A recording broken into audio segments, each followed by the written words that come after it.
श्लोक सुरुवात करते मी. नमो आधिबोधात्मरूपा परेशा, नमो हंस नारायणा निर्जरेशा, नमो ब्रह्मदेवा वशिष्ठा श्रीरामा, नमो मारुती रामदासाभिरामा. जय जय रघुवीर समर्थ. श्री गणेशाला वंदन करते, सद्गुरूंना वंदन करते, प्रभू श्री रामरायाला वंदन करते, हनुमंताला वंदन करते, समर्थांना वंदन करते आणि श्रोते तुम्ही जगदीशाच्या मूर्ती म्हणून तुम्हा सगळ्यांना वंदन करते. आपलं मनाचे श्लोकांचं चिंतन चालू आहे. पुढच्या काही श्लोकांकडे बघायचं आहे. आणि नुपेक्षी कदा राप दासाभिमानी हा जो संच आहे तो आपला सध्या चालू आहे अभ्यासाचा. त्याचं चिंतन आपण करतो. आणि आज आपण काय करणार आहोत तर पुढच्या दोन श्लोकांकडे बघणार आहोत. तर ते दोन श्लोक कुठले आहेत ते आधी म्हणून दाखवते. त्याच्यामधला पहिला श्लोक जो मी म्हणणार आहे तो सगळ्यांनाच पाठ असतो.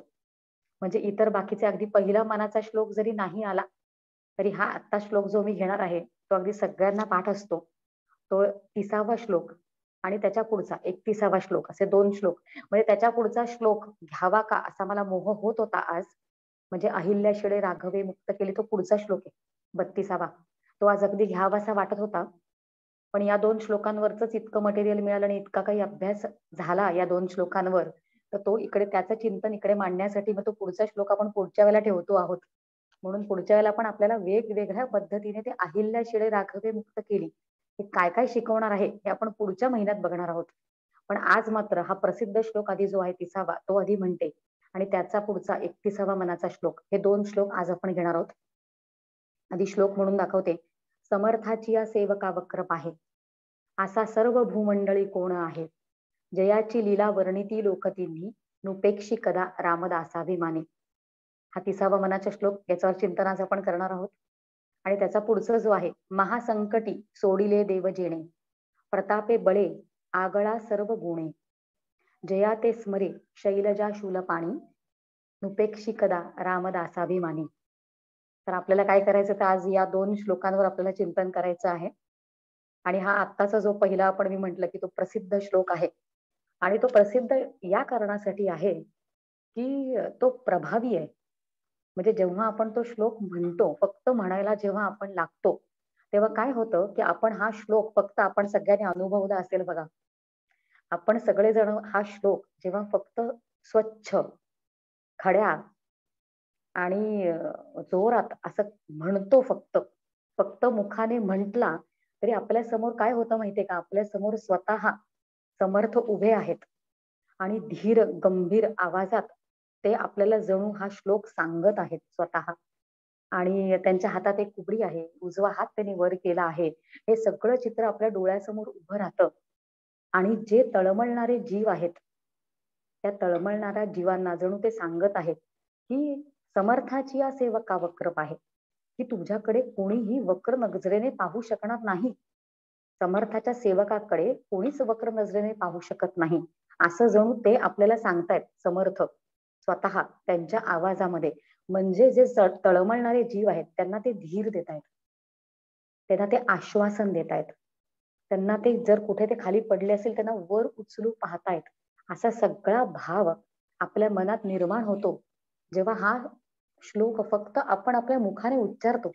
म्हणजे आपण दास आहोत की नाही ते पुढची, हे फक्त म्हणतानाच एवढा सगळा भाव आपल्या आतमध्ये भरून येतो. या श्लोकामध्ये समर्थ जणू आपल्याला आवाहन करत आहेत, म्हणजे बोलवत आहेत. कशासाठी बोलवत आहेत ते की या रामावर विश्वास ठेवा. कारण तेवढा विश्वास समर्थाची या सेवका वक्र पाहे, असा सर्व भूमंडळी कोण आहे. या भूमंडळामध्ये असं कोणीही नाही जो समर्थाच्या सेवकाकडे वक्र म्हणजे वाकड्या नजरेने पाहिल. म्हणून या समर्थ म्हणतात या रामावर विश्वास ठेवा असं जणू समर्थ आपल्याला आवाहन करत आहेत. पण एक मुख्य म्हणजे समर्थाचा हा जो सेवक आहे म्हणजे सेवकत्व स्वीकारणारा असा जो दास आहे त्यांनी पुरेपूर ते सेवकत्व पत्करलं पाहिजे. एक. आणि दुसरं, हा जो सेवक आहे तो कधीतरीच त्याची सेवा करणारा असा नाहीये. हा सेवक जो आहे तो त्याच्या जीवनातलं प्रत्येक कार्य जे आहे बघा, किती किती आपल्याला कसं शिकायचंय बघा. हा श्लोक कोणासाठी, कुठल्या सेवकासाठी, सॉरी, कुठल्या सेवकासाठी, की ज्यांनी प्रत्येक कार्य स्वतःच्या आयुष्यातलं हे रामाचं कार्य म्हणून स्वीकारलेलं आहे. आणि असा जो निष्ठावंत, सामर्थ्यवंत, वैराग्यवंत असा साधक कार्यकर्ता आहे, नुसताच कार्यकर्ता नाहीये, साधक कार्यकर्ता आहे, त्यालाच हा भाव समर्थ जो म्हणतायत तो बाळगता येतो. म्हणजे हा प्रसंगाने कोणीतरी भगवंताचं स्मरण करणारा असतो एखादा. म्हणजे काय, आता काहीतरी प्रसंग आहे म्हणून आज माझा वाढदिवस आहे म्हणून मला स्मरण, किंवा सकाळी उठल्यावर, दुपारी झोपताना, असं प्रसंगाने भगवंताचा स्मरण करणारा जो आहे, किंवा हा देवळात जाऊन परत येणारा आहे. म्हणजे तेवढ्या पुरतच आपलं काय ते नातं असतं, देवळात जाणं आणि मग परत येणं. प्रसंगाने त्याचं स्मरण करणारा, किंवा ठराविक माळा करणारा. माळा करताना पण आपण मोजून करतो की किती माळा करायचे आहेत हे मोजणारा, किंवा रामचरित्र सांगणारा, बरं का, पुढे जाऊन रामचरित्र सांगणारा आणि रामचरित्र ऐकणारा पण. कारण सांगणाऱ्याचं काय होतं, जेव्हा तो सांगत असतो तेवढ्यापुरतच त्याचं अनुसंधान टिकलेलं असतं. आणि ऐकणाऱ्याचं पण जेव्हा तो ऐकतो आहे आणि तिकडून परत त्या फोरम मधनं बाहेर निघालो तर आपलं परत जैसे थे, परत आपला प्रपंच चालू. मग समर्थ जेव्हा म्हणतायत की समर्थाची या सेवका वक्रप आहे, हे कुठल्या साधकासाठी किंवा कुठल्या सेवकासाठी किंवा कुठल्या भक्ताबद्दल हे सगळं बोलणं चाललं आहे, त्यावर हे सगळं थोडं पुढे चिंतन आपण आज करणार आहोत. कारण मागच्या 2 श्लोकांमध्ये आपण हे पाहिलं होतं की त्या रामाने त्या भक्ताचं रक्षण करण्याची प्रतिज्ञाच घेतलेली आहे. आणि प्रतिज्ञा घेऊन तो थांबलेला नाहीये, तो आयुध वगैरे घेऊन, मग आपण कोदंडधारी राम कसा आहे हे सगळं आपण मागच्या वेळेला पाहिलेलं आहे की पदी राघवाचे सदा ब्रीद गाजे, किंवा तो कोदंडधारी राम कसा आहे, कसं तो त्याचं संरक्षण करतो. असा हा जो राम आहे, असा सर्व सामर्थ्य असलेला राम, त्याचं जर दासत्व आपल्याला स्वीकारायचं असेल तर मग ते दासत्व कसं असतं, हा हे सगळ्या या सगळ्याचं चिंतन आपण करणार आहोत. कारण अशा दासाचं त्रिभुवनात कोणीही काही बिघाड करू शकत नाही. कारण त्याच्याकडे वाईट नजरेने, वाकड्या नजरेने कोणी पाहूच शकत नाही. आणि हा दास कसा आहे याचं स्वतः समर्थानेच एका ठिकाणी वर्णन केलेलं आहे. आज आपण बरचसं काय करणार आहोत, हे श्लोक समजून घेताना जिकडे जिकडे जिकडे आपल्याला शक्य आहे तिकडे आपण इतर प्रमाण, बाकी संतांचे प्रमाण हे आपण आधाराला घेणार आहोत. कारण ती संतांची वचनं जरी आपण समोर ठेवली नाही तर आपण कधी ऐकणार आहोत सगळे. त्या निमित्ताने आता आज चिंतन करायला बसलेलोच आहोत, आज अभ्यास करायला बसलेलोच आहोत, तर त्या निमित्ताने आपलं चिंतन होतं आणि इतर संतांची वचनं आपल्या कानावर पडतात. आणि इकडून तिकडून सगळीच संत एकसारखी बोलतायत. आणि इकडे तर आता आपण आधाराला जे घेतलेलं आहे की हा दास कोण आहे, कोणाकडे वाईट नजरेने कोणी पाहू शकत नाही. म्हणजे आपल्याला काय वाटतं, आपण थोडंसं काहीतरी करतो आणि मग आपल्याला असं वाटत असतं की माझ्याकडे कोणी वाईट नजरेने पाहू शकणार नाही. आणि आमचे डॉक्टर काका खूप छान त्यांच्या प्रवचनामध्ये असं सांगतात, म्हणजे जर कोणी वाईट नजरेने आपल्याकडे पाहत असेल, त्यांनी प्रवचनात हे सांगितलेलं आहे की जर का कोणी वाईट नजरेने आपल्याकडे पाहत असेल तर त्याचा अर्थ आपण दास असतो का, असे विपरीत अर्थ आपण काढू नयेत. मग दास नक्की कोण, हे समर्थांच्याच शब्दामध्ये आपण ऐकायचा प्रयत्न करूया. ते आता जो आधाराला त्यांचा श्लोक, एक श्लोक घेतलाय, तो श्लोक खूप मोठा आहे, पण त्या मोठ्या श्लोकामधले काही चरण आपण इकडे घेत आहोत. कारण त्या श्लोकामध्ये समर्थ आपल्याला सांगतायत की दास कधी आपण स्वतःला म्हणून घ्यायचंय. म्हणजे आपल्याला आपल्या कल्पना असतात आपल्याबद्दलच्या की आपण त्याचे दास आहोत, आपण त्याचे सेवक आहोत, आपण त्याचे भक्त आहोत. मग हा दास कोण आहे याबद्दल समर्थांच्याच शब्दात आपण ते ऐकूया बरं का. ते वाचून दाखवते समर्थांचाच श्लोक. समर्थ त्यांच्या स्फुट अभंगांमध्ये असं म्हणतायत की भव्य रूप अति सुंदर दीक्षा, राम नाम स्मरणे करी भिक्षा. तो भिक्षा मागतो आहे आणि रामाचं स्मरण करून. आणि आपण हे सगळं करतो का हे आपण विचार करायचा आहे. भव्य रूप अति सुंदर दीक्षा, राम नाम स्मरे करी भिक्षा, वृत्ती होईल उदासीन जेव्हा, रामदास म्हणणे मग तेव्हा. कधी म्हणायचं रामाचा दास, कधी कधी कधी हे सगळं पुढे दिलेलं आहे. वाचून दाखवते श्लोक. समर्थ पुढे असं म्हणतात, शुद्ध भक्ती हरीची करी पूजा, विश्व आहे आपणा समबोजा, शांती पूर्ण बरवी धरी जेव्हा, संपूर्णपणे अंतरंगामध्ये ज्यांनी शांती धरली आहे, शांत अवस्था ही ज्याची सहज अवस्था आहे, रामदास म्हणणे मग तेव्हा. पुढे समर्थ म्हणतात, विमल ज्ञान वदे जगी स्पष्ट, तो स्पष्टपणे जगाला, विमल म्हणजे ज्याला मळ नाही असं ज्ञान म्हणजे काय हे जगाला सांगू शकतो, कारण ते त्याला स्वतःला पटलेलं असतं. समर्थ म्हणतात, विमल ज्ञान वदे जगी स्पष्ट, ब्रह्म निर्गुण कळे जगी श्रेष्ठ, सर्व माईक असे कळो जेव्हा, रामदास म्हणणे मग तेव्हा. हे सगळं माईक आहे असा दृढ विश्वास, अपरिवर्तनीय विश्वास ज्याचा झालेला आहे, तो दास असतो रामाचा. पुढे समर्थ म्हणतात, बोलणे प्रचितीचे जगी मान्ये, निववू जो सकळा प्रती जाणे.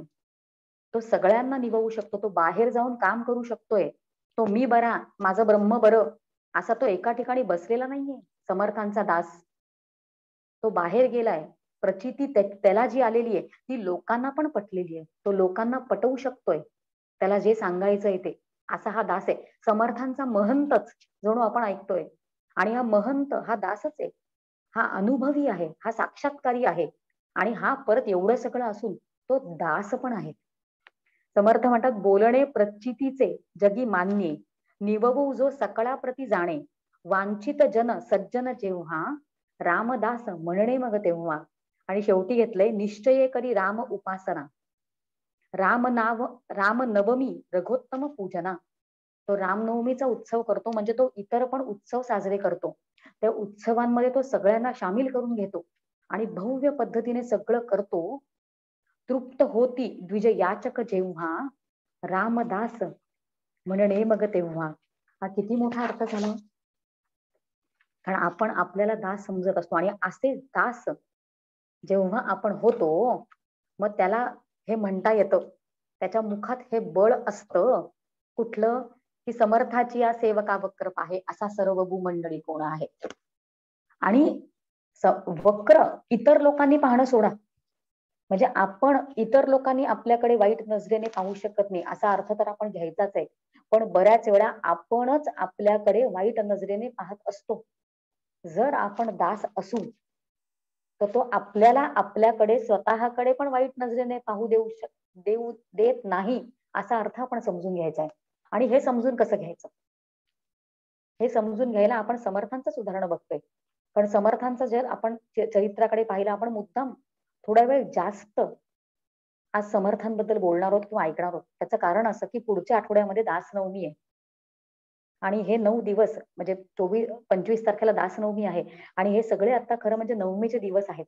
आणि माझ्या ओळखीपैकी बरेच जण, तुमच्यापैकी पण बरेच असतील, सध्या पारायण करतोय आपण दासनवमीचं. म्हणून समर्थांबद्दल जर काही जास्त बोललं गेलं, जास्त बोललो आपण, तर ते योग्यच ठरेल. कारण दासनवमीचे सध्या दिवस आहेत आणि 25 तारखेला नवमी आहे तिथी. समर्थांच्या चरित्राकडे जेव्हा आपण पाहतो तेव्हा आपल्याला माहितीये की सुरुवातीचे 12 वर्ष त्यांनी तप केलं. आणि नंतर ते तप झाल्यानंतर जेव्हा ते तीर्थाटनाला निघाले तेव्हा त्यांनी पूर्ण देशाचं अवलोकन केलंय. कसे फिरले असतील ते. त्यांच्या अंगात वस्त्र फक्त छाटी आणि तेवढं असताना ते ठिकठिकाणी फिरलेत. आणि हे फिरताना अन्न मिळेलच याची शाश्वती नाहीये. वेगवेगळे प्रदेश, वेगवेगळे प्रांत, वेगवेगळे त्याच्यामध्ये जे काही त्यांना वातावरण असेल सगळीकडचं वेगळीकडचं सगळं, थंडी, वारा, ऊन, पाऊस हे सगळं त्यांना सहन करावं लागलं होतं. आणि एवढं सगळं बघताना समाज कसा होता हे त्यांना दिसत होतं. तर समाज जो होता तो कायमच स्वार्थी होता. माझं जर बरं असेल तर सगळं ठीक चाललंय. आणि मग जेव्हा असा प्रवास करता करता, खडतर प्रवास करता करता जेव्हा समर्थ हिमालयामध्ये पोहोचले, तर आपल्याला समर्थांनी हिमालयामध्ये हिमकुंडात उडी घेतलेली ही आपल्याला माहिती आहे. कारण त्यांनी असा विचार केला की हे सगळं जग जे आहे ते माईक आहे. आणि हे असं असताना मी हा देह वाचवायचा कशाला. समर्थाची या सेवका वक्रप आहे हा विचार चाललाय बरं का आपला. आणि समर्थ म्हणजे स्वतः सर्व समर्थ सामर्थ्यवान असं कोण, तर प्रभू राम. तर समर्थाची या सेवका वक्र असं जेव्हा ते म्हणतायत, समर्थ असं जेव्हा म्हणतायत, तेव्हा ते रामाबद्दल बोलतायत. आणि स्वतः जेव्हा इथे समर्थ असा विचार करतायत की मी हा देह कशासाठी वापरायचा, आता काय प्रयोजन त्याचं. बघा समर्थ असं म्हणतात की प्रपंच माया मिथ्या आहे, वैराग्य भाग्य अचळप आहे. समर्थांनी काय केलं तर त्यांना हे माहित होतं की प्रपंच ही माया आहे आणि ती मिथ्या आहे, आणि वैराग्य जे आहे ते मात्र अचळ म्हणजे शाश्वत आहे. समर्थ विचार करतायत प्रपंच माया मिथ्या आहे, वैराग्य वैराग्य भाग्य अचळप आहे, ज्ञान विज्ञान सिद्धचिर आहे, परब्रह्म स्वये निज वस्तू. ते परब्रह्म जे आहे ते माझीच निज वस्तू आहे, माझ्या आतमधली असलेली. जर हे सगळं खरं असलं तर मी हा मिथ्या देह कशासाठी वापरायचा. आणि म्हणून समर्थांनी काय विचार केला की हा देह टिकवायचं प्रयोजन काय. म्हणून त्यांनी ती हिमकुंडामध्ये उडी मारलेली आपल्याला माहितीये. आणि हिमकुंडामध्ये जेव्हा त्यांनी उडी मारली तेव्हा बघा काय लिहून ठेवलेलं आहे त्यांच्याबद्दल की म्हणवनी हिमालय कुंडी समर्थ बुडी देती. ही उडी मारली त्यांनी, पण रघुनाथजी समर्थासी वरीच्या वरी धरिती. जरी समर्थांनी उडी मारली तरी समर्थाची या सेवका वक्र पाहिजे. आपला विचार जरी आपल्या उलटा गेला तरी त्याला थांबवलेलं आहे, त्याला वाचवलेलं आहे, त्यांना वाचवलेलं आहे समर्थांना. वक्र नजरेने आपण पण आपल्याकडे पाहू शकत नाही, असं छान एक आपण या दृष्टांतामधनं आपण एक छान सिद्धांत शिकू शकतो की आपणही आपल्याबद्दल उलटा विचार करू शकत नाही. तिथे काय प्रयोजन, का मला तुम्ही वाचवलं, असं जेव्हा समर्थांनी प्रभू रामरायांना विचारलं तेव्हा प्रभू रामराया जणू असं म्हणतायत की तुम्हासी जगदोद्धार करणे आहे, का तुम्हाला वाचवलेलं आहे. तेव्हा प्रभू श्रीराम असं म्हणतायत की तुम्हाला काय करायचं आहे, तर तुम्हाला जगदोद्धार करायचा, फक्त स्वतःसाठी नाही तो देह, तुम्हासी जगदोद्धार करणे आहे, तुमची तनू ते आमुची तनूप आहे. किती सुंदर आहे. म्हणजे तुमची काया वाचवण्याचं काम हे आमची काया करती आहे, आमचा देह तुमच्या देहाला वाचवतो आहे, तुमची तनू ते आमुची तनूप आहे, दोन्ही तपे तुमची रक्षिली काया धर्मस्थापना कारणे. म्हणजे धर्माचं स्थापन तुमचं करून तुम्हाला करायचं आहे पुढे, म्हणून आतापर्यंतचे 2 तप आम्ही केलेलं आहे, तुम्हाला सांभाळलेलं आहे, आणि यापुढे मात्र आता तुम्हाला कार्य करायचं आहे. म्हणजे जेव्हा आपण प्रभू रामरायाचं कार्य, आपल्या आयुष्यातलं प्रत्येक कार्य हे जेव्हा आपण प्रभू रामरायासाठी आहे, किंवा आपलं आराध्य दैवत जे जे आहे प्रत्येकाचं, कोणाचं दत्त असेल, कोणाचे स्वामी समर्थ असतील, कोणाचे गजानन महाराज असतील, असू देत, ते सगळे तत्व एकाला येऊन मिळत आहेत. आपलं काय असतं बऱ्याच वेळा की आपण प्रपंच आणि परमार्थ या 2 गोष्टी वेगळ्या ठेवलेल्या असतात आणि तिकडे आपली सगळी गडबड होऊन जाते. कुठलं तरी प्रापंचिक काम करणं म्हणजे ते काम आहे असं आपण समजतो. जोपर्यंत आपण प्रत्येक काम जे आहे ते त्याचं काम असं समजून कार्य करत नाही, तोपर्यंत आपण खरे त्याचे सेवक, त्याची आज्ञा सांभाळणारे होतच नाही. आणि असं जर आपण कार्य केलं तर मग तो आपल्याला सांभाळतो आहे, समर्थाची या सेवका वक्रप आहे. अजून एक उदाहरण आपण बघू शकतो बघा, समर्थांचंच उदाहरण घेऊया, कारण हे नवमीचे दिवस आहेत सध्या. बरीच उदाहरणं आपल्याला समर्थांच्या चरित्रामधनं किंवा समर्थांच्या शिष्यांची अशी बरीच उदाहरणं आपल्याला मिळू शकतात. आपण वेगळं एक उदाहरण घ्यायचा प्रयत्न करतो, कारण कल्याण स्वामींचं वगैरे आपल्याला बऱ्याच वेळा माहिती असतात काही प्रसंग घडलेले, कल्याण स्वामी आणि समर्थांचे किंवा समर्थांच्या चरित्रामधले काही ठळक प्रसंग आपल्याला माहिती असतात. एक समर्थ शिष्य होता, त्याचं नाव होतं मुसळ नाम. एका वेगळ्या शिष्याचा मुद्दाम आपण समर्थाची या सेवका वक्र हा विषय चाललाय. आणि समर्थांचा एक शिष्य होता मुसळ नाम. त्याच्या आयुष्यात काय घडलं आहे ते आपण बघायचा प्रयत्न करणार आहोत. हा जो समर्थांचा शिष्य होता तो समर्थांचे बरेच तरुण शिष्य जे होते त्याच्यापैकी एक होता. म्हणजे समर्थ जेव्हा तीर्थाटन करून परत येत होते, आपण मागच्या वेळेला एकदा बोललो होतो हे, की समर्थांचं ओव्हरऑल काय म्हणतात आपण ते अपिअरन्स असा होता की समर्थांना एकदा कोणी पाहिलं तर समर्थांच्या मागेच यायचे. म्हणजे आपण हा उल्लेख एकदा केला होता असं मला वाटतं की समर्थांचं करिश्मा जो होता तसंच शंकराचार्यांचा होता. म्हणजे पायी झपझप झपझप चालल्यानंतर लोकांनी सगळं विसरून जावं त्यांच्या मागे. आणि बहुतेक आपणही तेच केलं असतं, समर्थांना जर असं बघितलं असतं तर आपणही तेच केलं असतं. आणि असं समर्थ जेव्हा परत येत होते तीर्थाटनावरनं, तेव्हा बरेच तरुण कार्यकर्ते असे त्यांना मिळाले होते. आणि या बऱ्याच तरुण कार्यकर्त्यांपैकी मुसळराम नावाचा एक कार्यकर्ता एक तरुण कार्यकर्ता शिष्य असा समर्थांना मिळाला होता. मुसळरामाबद्दल असं सांगितलं जातं, समर्थ प्रतापामध्ये याची नोंद आहे. समर्थ प्रताप ग्रंथ आजही आहे आणि तो आपल्याला सगळ्या नोंदींसकट तो आहे. आणि समर्थ प्रताप असं म्हणतो मुसळ रामाबद्दल की मुसळ करी मुसळ नामा, ती मुसळ त्याच्या हातात एक असायची.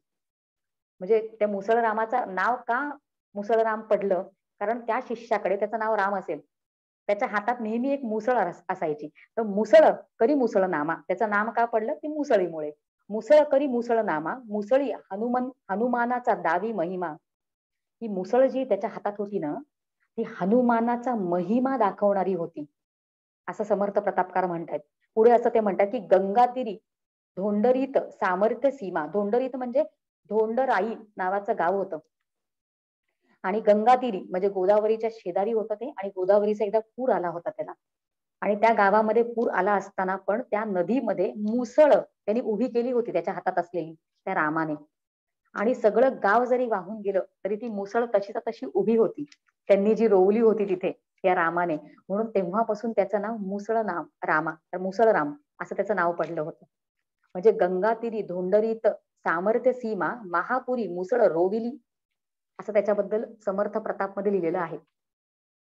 आणि इथूनच बाजूला मसूर नावाचं गाव आहे. आणि मसुरात एक तेव्हा उत्सव झाला होता रामाचा. आणि समर्थ स्वतः त्या मसुरात त्या उत्सवासाठी, रामाच्या उत्सवासाठी गेले होते. आणि मसुरातला हा उत्सव संपल्यानंतर जेव्हा समर्थ परत गेले घळीमध्ये, तेव्हा काही शिष्य मुसळरामासकट त्याच गावी राहिले होते. आणि मग त्यांची नेहमीची दिनचर्या चालत असत. आणि तो उत्सव झाल्यानंतर एके दिवशी जेव्हा मुसळराम भिक्षा मागण्यासाठी सकाळी गावात गेले होते, तेव्हा तिकडचा एक पठाण होता. म्हणजे त्या मसुरात एक काय म्हणू आपण तंटेखोर असा एक प्रधान होता, पठाण होता. आणि तो पठाण त्याच्याबरोबर कायमच काही त्याचे लोक असायचे इतर पठाण त्याच्याबरोबर असत. आणि भिक्षा मागताना जेव्हा मुसळराम सकाळी भिक्षा मागायला गेला, तेव्हा हा पठाण तिकडे समोर होता, त्याच्याबरोबर त्याचे काही हस्तक पण असतील त्याच्याबरोबर तेव्हा. आणि याला थांबवलं गेलं मुसळरामाला, भगवं वस्त्र दिसलं असेल आणि त्याला थांबवलं गेलेलं. हातामध्ये मुसळ होती साधी छोटीशी. आणि भिक्षा मागताना त्याला जबरदस्ती खेचून ओढून आणलं त्या इतर हस्तकाने त्या पठाणाच्या. आणि आणि त्या पठाणाने समोर बोलवून त्याला सांगितलं की हमें काही कोई करामत बताओ, म्हणजे काही करामत, काही चमत्कार तू करून दाखव, भगवे वस्त्र घालतोयस ना तू, आणि ती करामत दाखवल्याशिवाय तुला काही सोडणार नाही म्हणे. आता काय बोलायचं अशा लोकांसमोर, अशा लोकांसमोर का काही करामत करून दाखवावी खरं म्हणजे आपण. आणि रामाने काय केलं असेल तर तो शांत बसला, त्याच्या ध्यानामध्ये समर्थ होते. आणि तो आतून स्वस्तपणे नाम घेत होता. पण त्यांचं वाढत चाललं, त्याला ते सगळेच डिवचायला लागले. आणि समोरच एक मोठा लंगर, म्हणजे असा लोखंडी असा समोर 1.25 मानाचा लंगर होता. आणि त्याच्यामधल्या एका पठाणाने असं सांगितलं की तुझ्यात हिंमत असेल, तुला जर शक्य झालं तर तू काय कर, तर हा 1.25 मानाचा लंगर जो आहे तो आम्हाला ओढून दाखव. आता ते ओढणं शक्यच नाही, लोखंडी एवढं मोठं काय पडलंय समोर ते. आणि ते ओढून दाखव. ओढलं नाहीच तरी चालेल म्हणून त्या पठाणाने सांगितलं, हलवून तरी दाखव. आता हे पण करायला मुसलराम काहीच आधी करत नव्हता, पण काही करत नव्हता म्हणून त्याला मारायला लागले, शिवीगाळ करायला लागले. तेव्हा मुसळरामाने काय केलं, तर त्याच्या हातामध्ये एक छोटी जी लाकडी मुसळ होती, तर त्याला लोह्याचं खरं म्हणजे हलवायला सांगत होते. मुसळरामाने काय केलं, तर हातामधली मुसळ, कारण इतर शिष्य जे होते समर्थांचे शिष्य, ते बहुधा हातामध्ये कुबडी घेऊन असत, आणि मुसळरामाकडे मात्र हातात मुसळ होती. त्यांनी काय केलं, ती मुसळ जी होती ती समोर टाकली त्यांच्या. आणि सांगितलं की आधी तुम्ही सगळ्यांनी काय करा, तर ही साधी लाकडी मुसळ मला हलवून दाखवा, मग बघूया पुढचं काय ते. असं मुसळ समर्थाची या सेवका वक्र पाहे, हा आपला विचार चालू आहे. येतं कुठून, येते ताकद येते कुठून. तसं सेवकत्व जेव्हा आपण करतो तेव्हा त्याला समोर येऊन उभारावंच लागतं आपल्याला. ती साधी लाकडी मुसळ टाकली आणि सांगितलं याला हलवून दाखवा. आणि मग ते पठाण काय काय उलट सुलट खाऊन एवढं शरीर त्याचं झालं असेल, आणि ते सगळे असे आले एवढे मोठे उंच, आणि त्यांना ती साधी लाकडी मुसळ हलवता आली नाही. आणि ती आली नाही तरी त्यांना कळत नाहीये, तरी त्यांचे डोळे उघडलेले नाहीत, त्यांना करामत खरं म्हणजे बघायची होती, आणि ही करामत आहे हे त्यांना कळत नाहीये. मग त्यांनी त्याला अधिकच मारायला सुरू केलं. आणि जेव्हा इतका राग आला त्या मुख्य पठाणाला की त्यांनी एका सेवकाला त्याच्या आज्ञा केली की याला गोळी मारा. आणि जेव्हा गोळी मारण्यासाठी दुसऱ्या सेवकाने त्याच्या माणसाने जेव्हा बंदूक काढली तेव्हा तिकडे समर्थ प्रगट झाले आहेत अशी समर्थ प्रतापामध्ये नोंद आहे बरं का. समर्थ तिकडे प्रगट झाले आणि त्यांच्या कानफडात एक मारलेली जोरात त्या दोघांच्याही, जो तो गोळी मारणारा होता आणि हा मुख्य पठाण जो होता. आणि असे कितीतरी उदाहरणं आपण समर्थ शिष्यांबद्दल किंवा समर्थांचं चरित्र आपण जेव्हा वाचतो आपल्याला वेगवेगळे प्रसंग दिसत असतात. आणि हे प्रसंग का आपण घेतो आहोत, का ऐकतो आहोत? कारण आपली मनोभूमी आपल्याला तशी तयार करायची असते. कुठेतरी तरी आपली निष्ठाच कमी पडते. नाम घ्या असं आपल्याला खरं म्हणजे सांगता येते, पण नाम फक्त घेतल्याने काय होणार आहे, काय चमत्कार होणार आहे असं आपल्याला वाटत असतं. आणि हे जे नाम घ्या असं जे म्हणणं आहे संतांचं, ते अर्थवादाचं बोलणं आहे असं आपल्या सगळ्यांना वाटत असतं. तो अर्थवाद नसून आपली निष्ठा कमी पडते हे आपल्याला कळतच नाही. आणि म्हणून अशा उदाहरणामधनं आपल्याला काय होतं की आपली मनोभूमी तयार होत असते की हे असं होतंय बरं, हे असं होतच, फक्त आपली निष्ठा कमी पडते. आणि म्हणून आपल्या बाबतीत असं काहीच होत नसतं. आणि जे काही थोडं बहुत आपण नाम घेत असतो त्याच्यावरनं देवाकडनं मात्र आपण भरपूर अपेक्षा ठेवत असतो. आणि मग देव आपलं काहीच करत नाही असं आपल्याला वाटत असतं. आणि खरंच आपण त्या पद्धतीनं त्याचं सेवकत्व पत्करलं तर तो आहेच आपल्या बाजूला आपलं रक्षण करायसाठी उभा. बघा, दास होणं म्हणजे काय याचा विचार आता आपण थोडा वेळ करणार आहोत पुढे. आणि दास म्हणजे काय, दास शब्दाचा अर्थ काय? मला असं वाटतं मागच्या वेळेला आपण मृत्यूविषयी आपले एक दोन आपले सत्र झाली होती बरं का. आणि त्याच्यामध्ये एक उल्लेख केला होता मी की मृत्यूबद्दल जेव्हा बोलायचं होतं तेव्हा असं झालं की परमपूज्य डॉक्टर काकांचा एक लेख मला मिळाला. आणि त्या लेखावरनं मृत्यू म्हणजे नक्की काय ते निरूपण आपल्याला खूप छान करता आलं आणि त्याच्यावर चिंतन आपलं खूप छान झालं. मला आठवतंय त्याचा उल्लेख मागच्या वेळेला मी केला होता. आणि आजही कृपा, संतांची कृपा, सद्गुरूंची कृपा होते कशी, बोलायचंय दासाबद्दल. आणि परमपूज्य डॉक्टर काकांचा 1989 सालचा दासनवमी विशेषांक सज्जनगण मासिकात 1989 साली लिहिलेला. दासनवमी, आता दासनवमीचेच दिवस आहेत सध्या.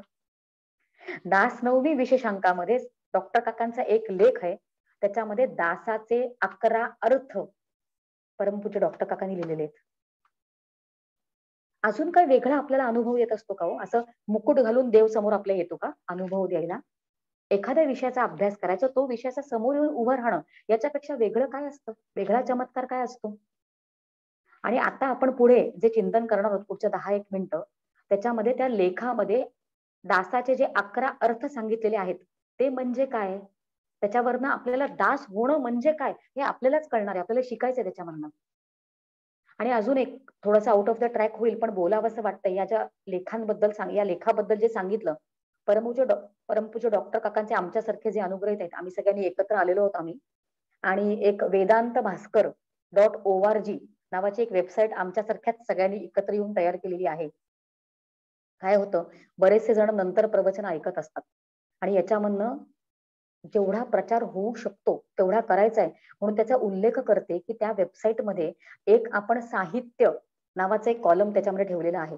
आणि त्या साहित्यामध्ये परमपूज्य डॉक्टर काकांनी आतापर्यंत जेवढे लेख लिहिलेले आहेत ते सगळे लेख आपण एकत्रित करून एका मागोमाग एक तिकडे अपलोड करायचं ते काम चाललेलं आहे. ते काम अजूनपर्यंत पूर्ण झालेलं नाही कारण लेख खूप आहेत. आणि आमच्यापैकी काही जण हे सगळे एकत्रित येऊन ते आम्ही वाटून घेतलेत प्रत्येकाने टाईप करायला. आणि ते जसे होत आहेत तसे आपण तिथे अपलोड करतो आहोत. आणि मला असं वाटतं प्रत्येक लेख म्हणजे एक स्वतंत्र प्रवचन आहे. त्याचा आपण अतिशय सुंदर पद्धतीने अभ्यास करू शकतो. जेवढा आपण त्याचा उपयोग करून घेऊ शकतो मला असं वाटतं प्रत्येकाने त्याचा उपयोग करून घ्यायचा आहे. कारण त्याचा उपयोग आता आपल्याला कसा होणार आहे ते आपण बघणार आहोत. नुपेक्षी कदा राम दासाभिमानी असं आपण जेव्हा म्हणतो, दास शब्द तिकडे आलेला आहे की तो दासाची उपेक्षा तो राम कधी करत नाही. तेव्हा दास शब्दाचा अर्थ तरी आपल्याला कळला पाहिजे की नाही. मग असे वेगवेगळे लेख वेगवेगळ्या विषयांचे तिथे आपल्याला मिळत आहेत आणि प्रवचन पण तिकडे सगळे आहेतच आहेत. त्या लेखामध्ये दासाचे 11 अर्थ कुठले सांगितले ते आता आपण बघूया. आधी ते अर्थ जे सांगितलेले आहेत एक श्लोकामधनं त्यांनी घेतलेलं आहे. एका श्लोकाचा आधार परमपूज्य डॉक्टर काकांनी घेतलेला आहे आणि तो श्लोक जो आहे तो अमरकोशातला आहे. म्हणजे अमरकोश अमरसिंग नावाचे जे एक संस्कृत पंडित, मला असं वाटतं 5व्या का 6व्या दशकात ते झालेले आहेत, आणि संस्कृत मध्ये हा अमरकोश उपलब्ध आहे. मला तो मधल्या काळात बराच वेळ तो उपलब्ध नव्हता, पण त्याच्यामधला त्या कोशामधला हा अर्थ आहे दासाचे. आणि गंमत अशी होणार आहे की दासाचे 11 अर्थ आहेत, म्हणजे 11 शब्द आहेत, ते 11वा शब्द दास आहे. आणि जे काही शब्द आता उच्चारले जाणार आहेत दासा संदर्भातचा, तो एकही शब्द आपण कधीही ऐकलेला पण नसतो. एखाद दोन त्याच्यामधलं ठीक आहे आपण ते शब्द ऐकले असतील, पण अगदी नक्की मी सांगू शकेन की ते शब्द आपल्याला माहिती नाहीत. आणि ते शब्द जेव्हा आपण इंटरनेटवर, ते शब्द मी तरी असा, कारण मी जेव्हा पहिल्यांदा तो लेख वाचला तेव्हा ते शब्द मी इंटरनेटवर गुगलवर टाकले आणि ते शोधले, कारण ते शब्द कधीही आधी ऐकले नव्हते. आणि ते शब्द जेव्हा इंटरनेटवर टाकून वाचले तेव्हा त्याचा अर्थ सगळ्यांचा दास म्हणूनच येतो बरं का. म्हणजे तो अर्थ योग्य आहे. फक्त एवढंच की त्या दासाचे प्रकार काय आहेत, तो दास म्हणजे नक्की कुठल्या प्रकारचा दास, याचं स्पष्टीकरण आपल्याला त्या इंटरनेटवर मिळत नाही. कारण इंटरनेटवर सगळं मिळत नसतं. आपल्याला संतांकडे जावं लागतं, आपल्याला परमपूज्य डॉक्टर काकांसारख्या संतांकडे जावं लागतं जवळ, त्याच्याशिवाय हे अर्थ कळत नसतात, त्याचे उघड उघड सगळीकडे उपलब्ध नसतात. तो श्लोक आधी वाचून दाखवते, कारण त्या श्लोकामध्ये 11च्या 11 दासाचे अर्थ आलेले आहेत. तो श्लोक असा आहे, भृत्येय दासेय दासेर दास गौप्यक चेटकाः नियोज्य किंकर प्रेष्य भुजिष्य परिचारकाः, असा हा श्लोक आहे. याच्यामध्ये 11 शब्द मी उच्चारले आणि ते 11 शब्द 11ही शब्दांच्या अर्थांचं नाव आहे. दास म्हणजे सेवक, म्हणजे नोकर. आता आपण एक एक करून ते दास म्हणजे काय ते बघूया बरं का. आपला विषय आपण कुठे सोडत नाही आहोत, आपल्या श्लोकाला धरून सगळा अभ्यास चाललाय. त्याच्यामधला पहिला शब्द जो वाचला गेला इथे आता त्या श्लोकामध्ये तो आहे भृत्य. भृत्येय दासेय दासेर असं वाचलं होतं. तर पहिला शब्द काय आहे, भृत्य. मी जे आता म्हटलं होतं की आपल्याला हे शब्दच माहित नाहीयेत आणि ते सगळ्या शब्दांचा अर्थ दास असाच आहे. बघा ते शब्द आधी वाचून दाखवते, कारण आपल्याला उत्सुकता असते, कारण अर्थ एक एक समजवत बसले ना तर मग नंतर लांबेल आपली ती उत्सुकता. म्हणून ते शब्द आधी 10च्या 10 शब्द उच्चारून दाखवते, त्याचा अर्थ दास आहे. भृत्य एक, दुसरं दासेय, तिसरं दासेर, तिसरं, चौथं गोप्यक, चौथं चेटक, 6वं किंकर, हा एकदा शब्द आपल्याला माहिती असतो किंकर, 7वं प्रेष्य, 8वं नियोज्य, 9वं भुजिष्य, 10वं परिचारक आणि 11वा अर्थ आहे दास. आता या सगळ्या शब्दांचे अर्थ खरं म्हणजे दास असेच आहेत, पण कुठला दास हे आता आपण बघणार आहोत बरं का. कारण आपल्याला दास व्हायचंय, कारण उपेक्षी कदा राम दासाभिमानी, तो आपली उपेक्षा कधी करत नाही, त्याने कधीही दुर्लक्ष माझ्याकडे करू नयेत असं जर मला वाटत असेल तर असा दास मला व्हावं लागतं. मग त्याचे अर्थ मला समजून घ्यावे लागतात. बघा भृत्य म्हणजे काय, आता पहिल्याकडे आपण आलो. भृत्य म्हणजे ज्याचं पोषण, ज्याच्या पोषणाची जबाबदारी संपूर्णपणे स्वामीवर असते, म्हणजे त्याच्या गुरूंवर असते, असा जो असतो त्याला भृत्य असं म्हणतात. बघा प्राचीन गुरुकुळामध्ये एकदा शिष्य की त्या गुरुकुलात राहायला गेला की त्याचं पोषण कोण करत असत, जेवढे दिवस तो त्या आश्रमात राहतोय त्याचं पालन पोषण संपूर्णपणे ते ऋषीच करत असत की नाही, ते त्याचे स्वामीच करत असत की नाही. तसं असा जो, आणि तो तिकडे दास असायचा, तो जो शिष्य आहे तो तिथे दास असतो, कारण जे काही काम सांगितलेलं असतं त्या ऋषींनी, त्या ऋषी पत्नीने पण ते त्याला करावं लागतं. मग ज्याचं पोषण स्वामी करतोय अशा सेवकाला म्हणायचं भृत्य. आणि आपण कसं करावं हे, आपण संपूर्णपणे आपलं आध्यात्मिक पोषण किंवा आपलं पारमार्थिक पोषण संपूर्णपणे जेव्हा आपला असा भाव असतो की आपले स्वामी म्हणजे आपले श्री गुरु, आपले आराध्य दैवत संपूर्णपणे आपलं पोषण करतो आहे, असा जेव्हा भाव असतो, आणि जेव्हा मी प्रापंचिक काम पण माझं करत असेन तेव्हा मी दासच होते, कारण मी चाकरीच करते त्याची, आणि मग माझं नाव होतं भृत्य. आध्यात्मिक पोषण असा एक आध्यात्मिक अर्थ आपण त्याला लावून घेऊया, कारण त्याचं पोषण ते मला शिकवत असतात कायमस्वरूपी, ते मला ज्ञान द्यायचा प्रयत्न करत असतात. आणि आध्यात्मिक पारमार्थिक पोषण करणारे श्री गुरु आणि अशा श्री गुरूंची जेव्हा मी दास होते तेव्हा म्हणायचं भृत्य, हा एक अर्थ. त्याचा पुढे दासेय. मग दासेय म्हणजे काय? दासेय म्हणजे दास किंवा दासीचं अपत्य, त्याचा पुत्र पुत्री. म्हणजे बघा प्राचीन काळी पण एक संस्थाच होती बघा या दासांची. म्हणजे राजघराण्याचा विचार करा, की जर तिकडे काही दास आहेत तर त्यांचे पुत्र किंवा जे कोण त्यांच्या घरी अपत्य जन्माला येते ते पण त्या राजाचे दासच होतात. राजे असतील किंवा श्रीमंतांच्या घरी कायम असा राबता असायचा दासांचा. मग त्यांचे पुत्र, त्यांचे पुत्र. मग आपण पण जेव्हा एखाद्या एखाद्या गुरूंचे अशा पद्धतीने आपण पालन करतो की आपल्या घराण्यातले सगळेच लोक त्यांचं पालन करतायत, तर जेव्हा आपण अशा श्री गुरूंची चाकरी करतो किंवा सेवक असतो, कारण आपल्या घरचे सगळे तिथे ते आहेत, तिथे वंशाने ते आपल्याकडे चालत आलेलं आहे, तेव्हा त्याला असं म्हणायचं की दासेय. असं वेगवेगळ्या पद्धतीने आपण पिढीजात आलेलं असतं बघा ते. मग अशा सेवकाला म्हणायचं दासेय. त्याच्या पुढचं आहे दासेर. दासेर शब्दाचा अर्थ आहे की दान देण्यास योग्य असा. 2-3 पद्धतीने आपण याचा विचार करू शकतो बरं का. दान देण्यास योग्य असा याचा अर्थ की तो संपूर्णपणे त्याची सत्ता जी असते ती गुरूंकडे असते त्याच्याबद्दलची. म्हणजे गुरूंना तो कोणाला तरी वेगळ्याला ते दानही करू शकतात, कारण त्याचं स्वतःच असं काही नसतंच. किती वेगळा अर्थ आहे बघा याचा. आणि अजून एका पारमार्थिक विचाराने जर आपण दासेय म्हणजे दान देण्यास योग्य असा असा जर आपण विचार केला, एका वेगळ्या पद्धतीने आपण याचा विचार करतोय, ते म्हणजे सद्गुरू काय दान देणार हो? शिष्याला सद्गुरू काय दान देणार? तर ज्ञानदान देणार. तर त्या दानास योग्य असा जो असतो, कारण सगळेच ज्ञानदानासाठी योग्यच नाहीयेत. काही कर्म करण्यासाठीच असतात, काही उपासना करण्यासाठीच असतात. जे मुख्य दान श्री गुरूंना द्यायचं असतं ते म्हणजे ज्ञानदान. आणि या ज्ञानदानास योग्य असा जो आहे अशा सेवकाला म्हणायचं दासेर. बघा आतापर्यंत आपण पाहिलं भृत्य, दासेय, दासेर. त्याच्या पुढचं एक गोप्यक. गोप्यक म्हणजे रक्षण करणारा. म्हणजे कोण रक्षण करतंय कोणाचं? तर इथे शिष्य म्हणजे दास रक्षण करतोय स्वामींचं.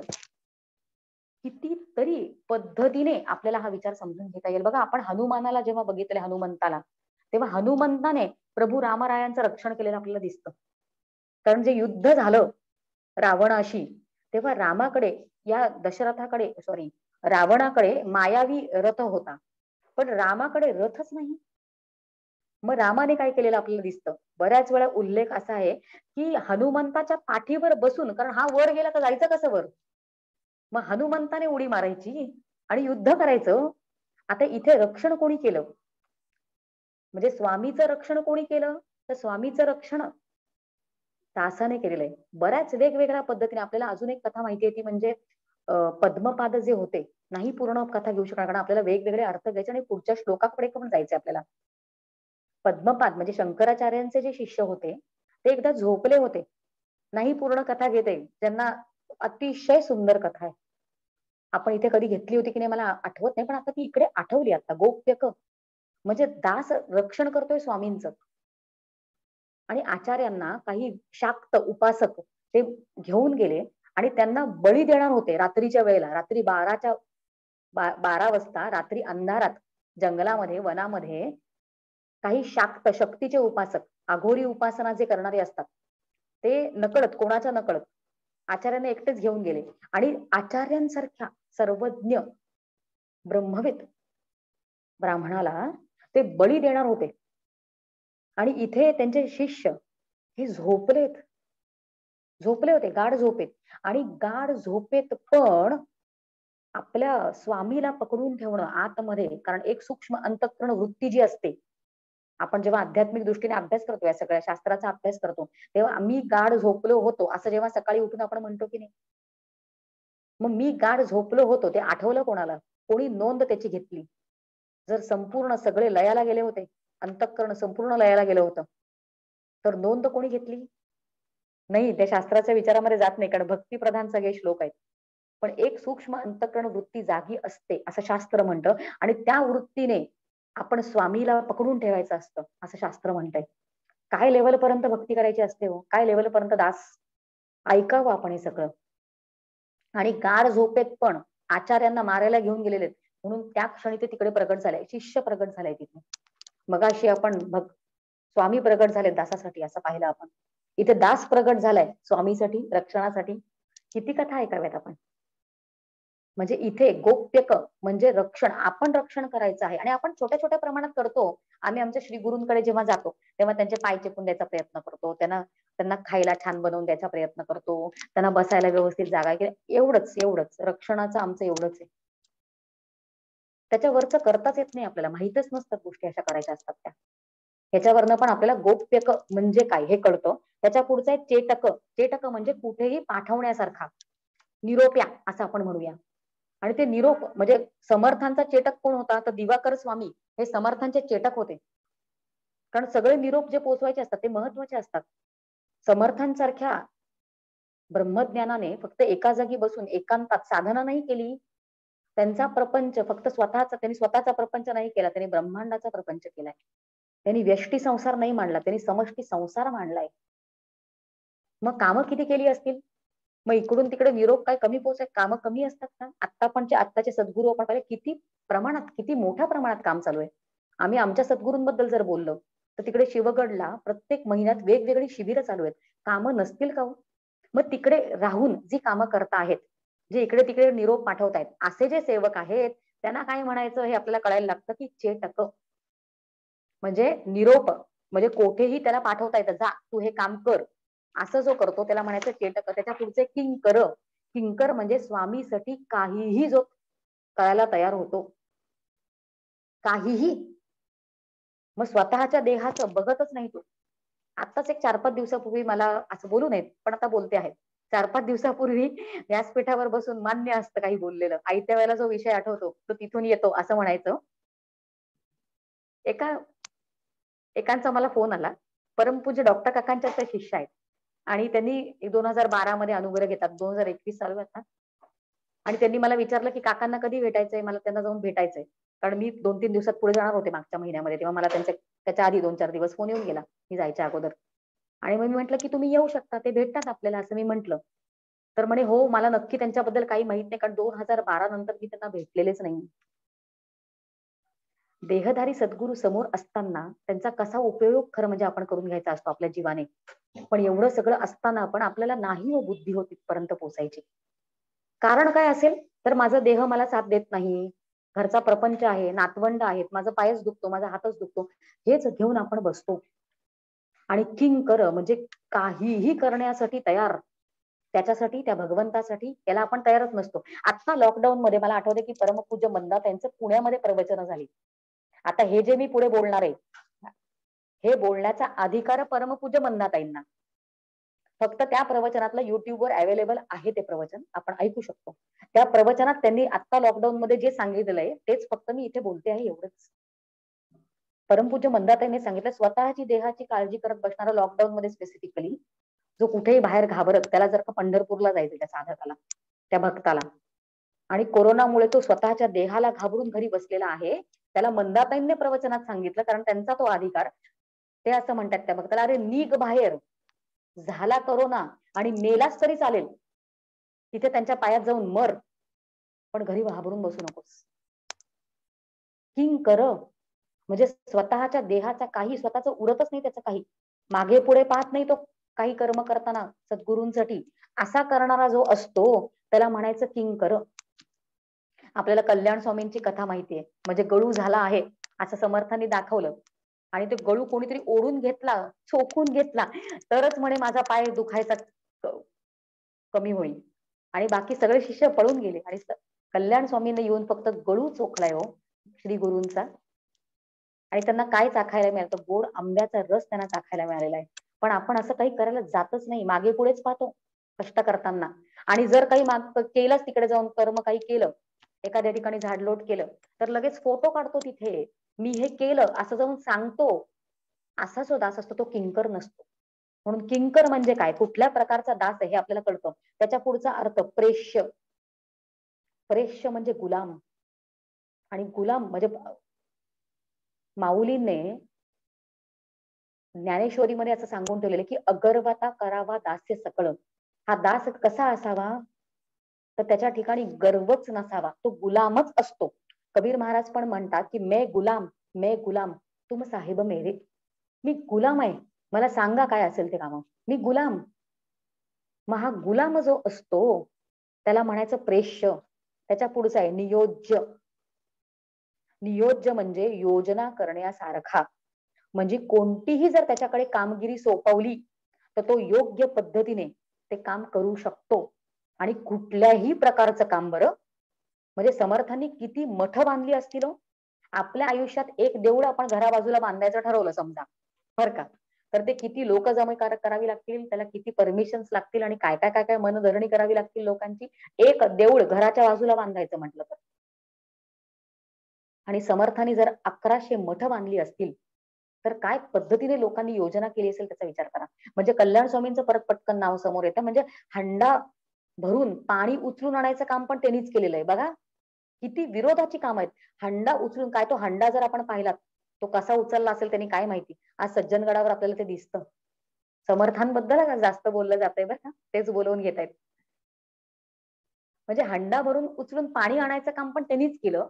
आणि दासबोधाचं शुद्धीकरण, शुद्ध दासबोध घ्यायचं काम पण त्यांनीच. मठाचे डोमगावचे मठाचे महंत पण कल्याण स्वामीच. गुरुपदावर पण कल्याण स्वामीच. म्हणजे कुठल्या कुठल्या पद्धतीची कामं त्यांनी केलेली आहेत बघा. योजना करण्यासारखा हा एक प्रकारचा शिष्य. त्याच्या पुढचं भुजिष्य. भुजिष्य अर्धा तास अजून पुढे आहे बरं का.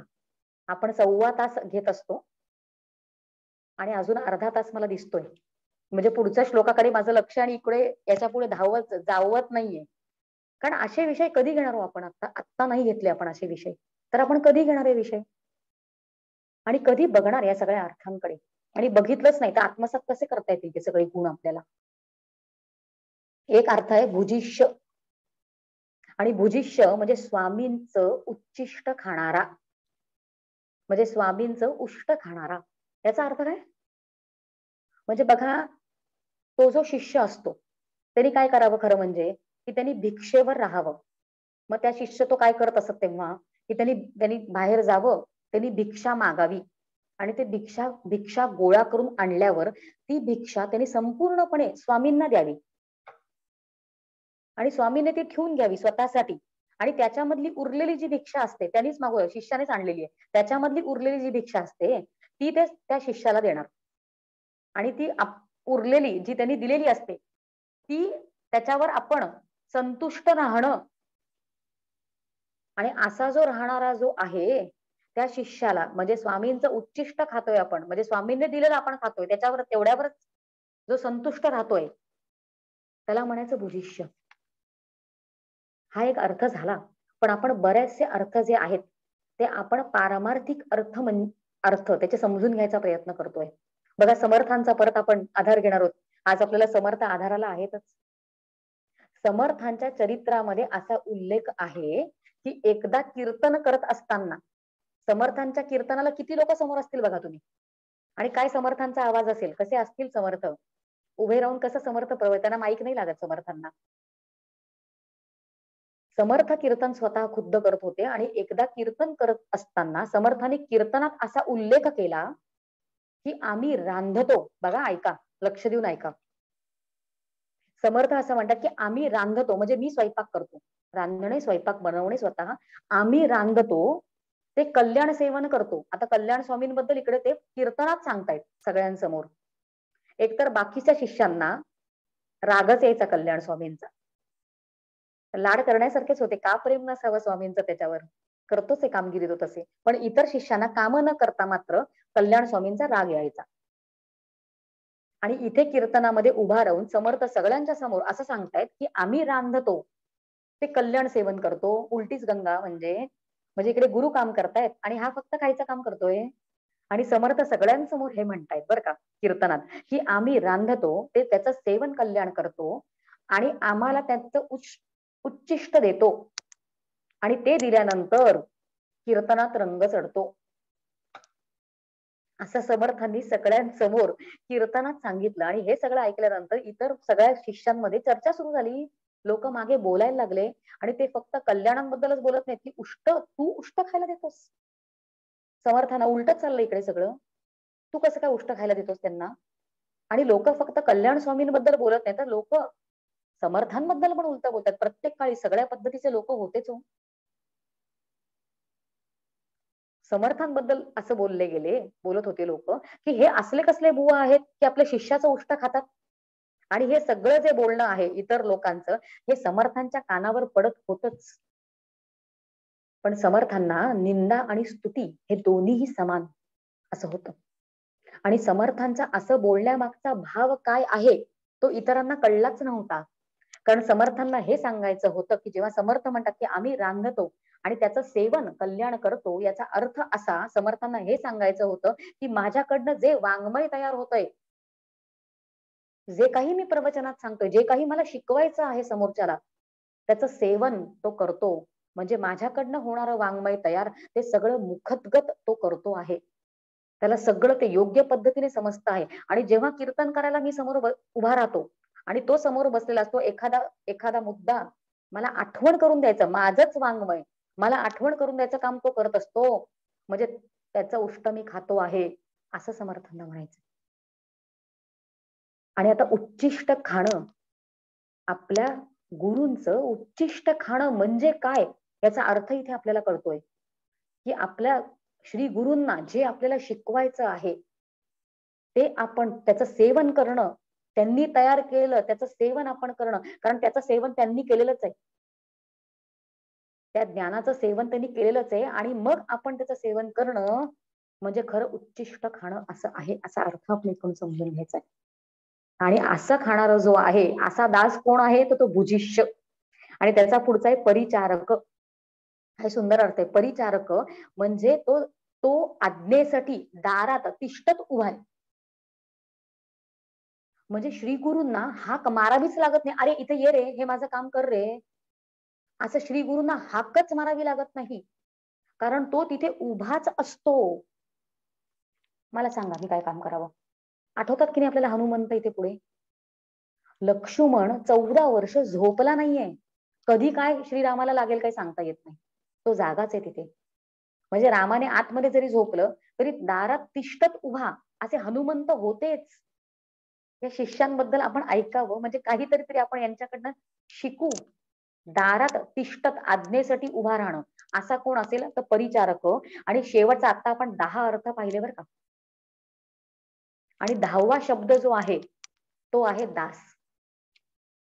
आणि मग या दासाचा अर्थ काय, त्या लेखामध्ये काय लिहिलंय परमपूज्य डॉक्टर काकांनी.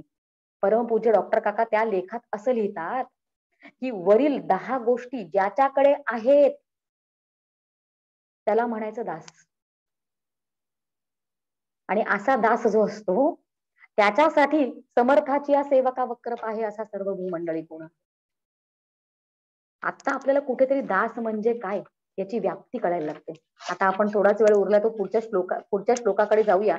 आणि पुढच्या श्लोकाकडे जास्त वेळ लागणार नाहीये, पण एका वेगळ्या पद्धतीने आपण पुढच्या श्लोकाकडे बघणार आहोत. 31वा पुढचा श्लोक आपण काय करणार आहोत की पुढच्या श्लोकामध्ये समर्थांनी जे जे लिहिलेलं आहे, प्रत्येक चरणामध्ये जे सांगितलेलं आहे त्या चरणाचा विचार करताना प्रमाण घ्यायचे प्रयत्न करणार आहोत. म्हणजे काय, समर्थांनी असं सांगितलं त्याला काही प्रमाण आहे का, असं का म्हणतायत समर्थ. समर्थांनी कुठेतरी ते वाचलं गेलं पाहिजे की नाही, कोणीतरी ते त्यांच्या अगोदर म्हटलं गेलं पाहिजे की नाही. तर आपण वेगळ्या पद्धतीने पुढच्या श्लोकाकडे बघणार आहोत. तो श्लोक म्हणून दाखवते आधी. तो श्लोक आहे, महासंकटी सोडिले देव जेणे, प्रतापे बळे आगळा सर्व गुणे, जयाते स्मरे शैलजा शूलपाणी, नुपेक्षी कदा रामदासावी माने. हा पूर्ण श्लोक आहे. आणि म्हटलं होतं की प्रत्येक चरण बघताना आपण आधार घेणार आहोत की समर्थांनी हे असं का म्हटलंय, प्रमाण घेणार आहोत. आधारापेक्षा प्रमाण असं म्हणूया. कारण महासंकटी सोडिले देव जेणे, त्याच्यामध्ये समर्थांना हे सांगायचंय की हा राम जो आहे तो फक्त मनुष्यांनाच संकटातनं सोडवत नाहीये, तो देवांना पण संकटामधनं सोडवतो आहे.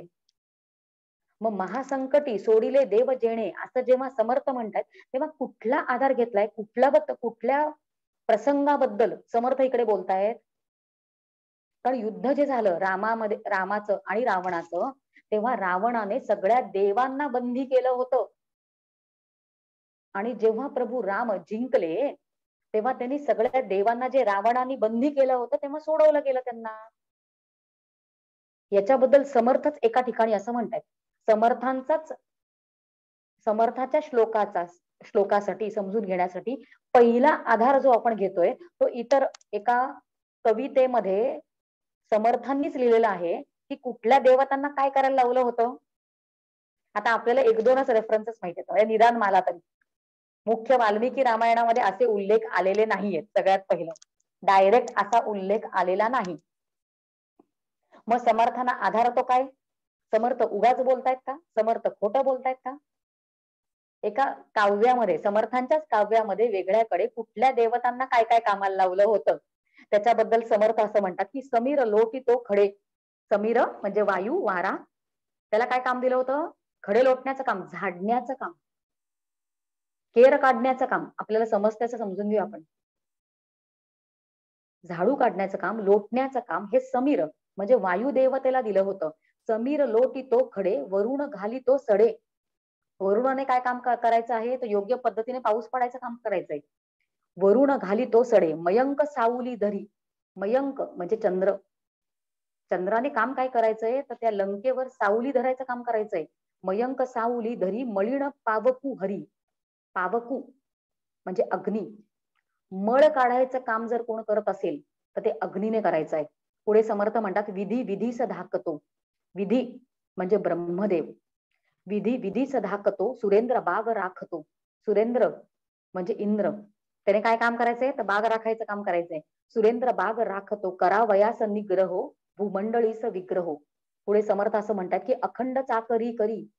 हे सगळे देव त्याची चाकरी करतायत लंकेमध्ये. अखंड चाकरी करी सदा वरूची भादरी. वरु म्हणजे नर आणि वर.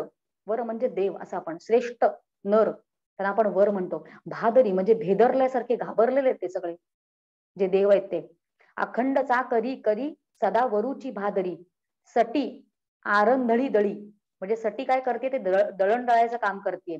सटी आरंधळी दळी, गणेश गाढवे वळी, बहु कठीण काळ हो. गणेशाला काय काम? तर गाढवे राखायचं काम आहे. बघा आनंद वन भुवनीमध्ये पण रासभे हा शब्द आलाय. समर्थांचंच काव्य आहे. त्याच्यामध्ये श्री गणेशाला काय काम होतं? गणपतीला काय काम होतं? तर गाढवे राखायचं काम होतं असं म्हटलं गेलंय. आता असं जेव्हा समर्थ म्हणतायत आणि आता जो उल्लेख केला की याचा डायरेक्ट उल्लेख वाल्मिकी रामायणात नाही तर मग कुठल्या इतर रामायणामध्ये आपल्याला मिळतो? तर आपल्याला असं कळतं की समर्थांचं जे वाङ्मय आहे त्याच्यामध्ये बराच प्रभाव समर्थांवर एकनाथ महाराजांचा आहे. कारण एकनाथ महाराज आणि समर्थ यांचं नातं होतं हा उल्लेख झालाय आधी आपला. आणि माझं उरलेलं काम पुढे हा करणार आहे नारायण असं सांगितलं होतं एकनाथ महाराजांनी. आणि श्रेष्ठांची मुंज पण एकनाथ महाराजांनीच लावलेली आहे कारण ते नात्यात होते एकमेकांच्या. आणि जेव्हा आपण भावार्थ रामायणाकडे जातो, भावार्थ रामायण जे एकनाथ महाराजांनी लिहिलेलं आहे म्हणजे मूळ रामायण जे आहे वाल्मिकी रामायण ते 24,000 श्लोकांचं आहे. आणि नाथांचं रामायण इतकं सरस आहे, ते इतकं सुंदर आहे, ते 40,000 श्लोकांचं आहे. आणि त्या रामायणामध्ये आपल्याला आपण मुद्दाम जो आता उल्लेख केला या श्लोकाचं चिंतन करताना आपण काय करणार आहोत? तर प्रत्येक चरणाचे आधार प्रमाण घेत त्याचा अभ्यास करणार आहोत. उल्लेख केला तर हे महासंकटी सोडिले देव जेणे, या रामाने काय केलं? तर या देवतांना मोठ्या संकटामधनं सोडवलं. हा जर विचार असेल तर या देवांवर संकट कुठलं होतं ते आपल्याला कळलं पाहिजे की नाही. त्यासाठी आता आपण आधार घेत आहोत तो म्हणजे भावार्थ रामायणाचा. आमच्याकडे एक ग्रंथ आहे आणि एकाच ग्रंथामध्ये 2 खंड नाहीयेत त्याचे. 1800 पानं आहेत त्याची आणि अर्थ नाही त्याच्यामध्ये. एवढा मोठा ग्रंथ होतो आणि इतकं सुंदर उल्लेख, शोधा म्हणजे सापडेल असं होतं, शोधलं की सापडतच. आणि इतके सुंदर उल्लेख, माझा मोह आहे खरं म्हणजे हे सगळे घेणं. पण मगाशी जो उल्लेख केला की आत्ता नाही हा विचार केला तर कधी करायचा? महासंकटी सोडिले देव जेणे, देवांना काय संकट होतं ते आत्ता आपण नाही घेतलं तर कधी हो विचार करणार त्याचा? म्हणून आपण थोडस या चरणावर थांबणार आहोत आणि या सगळ्या देवतांना काय काय संकट होतं ते पाहणार आहोत. आता जे वाचून दाखवणार आहेत श्लोक, 4-5 श्लोक आहेत फक्त. ते श्लोक भावार्थ रामायणामध्ये आहेत आणि ते एकनाथ महाराजांनी लिहिलेले आहेत. काय संकट होतं, कसं पकडून ठेवलं होतं या रावणाने, त्याच्याबद्दल एकनाथ महाराज असं लिहित आहेत की रावणाचे परिचारकपण, परिचारक असा एक आपण अर्थ पाहिला की नाही आता, सेवक, नोकर, हे आता आपण अर्थ पाहिला. आणि इकडे बरोबर तो आलाय बघा. म्हणजे आपल्याला अर्थ कळले की कसा उपयोग होतो बघा. वेगळीकडे आपण सगळीकडे एकदा आपल्याला कळलं की आपण ते वापरू शकतो. एकदा कळलं की या श्लोकामध्ये एकनाथ महाराज असं म्हणतात की रावणाचे परिचारकपण, बंदीपणे वोगळे जाणं, वोळगे जाणं. आणि वोळगणे म्हणजे सेवा करणं, म्हणजे चाकरी करणं. वोळगणे असा शब्द येतो आणि वोळगणे हा शब्द परत पुढे येणार आहे, म्हणून लक्षात ठेवा. आणि एकनाथ महाराजांच्या वाङ्मयामध्ये बऱ्याचदा समर्थांकडे पण वोळगणे हा शब्द येतो. बंदीपणे वोळगे जाणं म्हणजे बंदिस्त राहून त्यांनी सगळ्यांनी चाकरी केली त्याची, असं ते म्हणतायत. रावणाचे परिचारकपण, बंदीपणे वोळगे जाणं, विश्रांती नाही अर्धक्षण, नित्य वणवण शमेना. सामान्य माणसांबद्दल चाललेलं नाहीये हे. नित्य वणवण शमेना हे देवतांबद्दल चाललेलं आहे. म्हणजे त्यांनी किती त्रास दिला सगळ्या देवतांना याच्यावरनं कळतं. आणि आता एक एक देवतांबद्दल बघा किती छान आपल्याला आधार मिळतो आणि आपल्याला कळतं हे सगळं. ते असं म्हणतात की वायू पिडला रावणे. वायुदेवाला मगाशी आपण बघितलं होतं की समीर लोटितो खडे, असं आपण पाहिलं होतं मगाशी. मग वायुदेवाला काय काम दिलंय, इकडे एकनाथ महाराज असं म्हणतात की वायू पिडला रावणे, मंद सुशीतळ अनुदिने. म्हणजे मंद मंद व्हायचं आणि तळातळाने व्हायचं, त्रास द्यायचा नाही माझ्या इकडच्या लोकांना.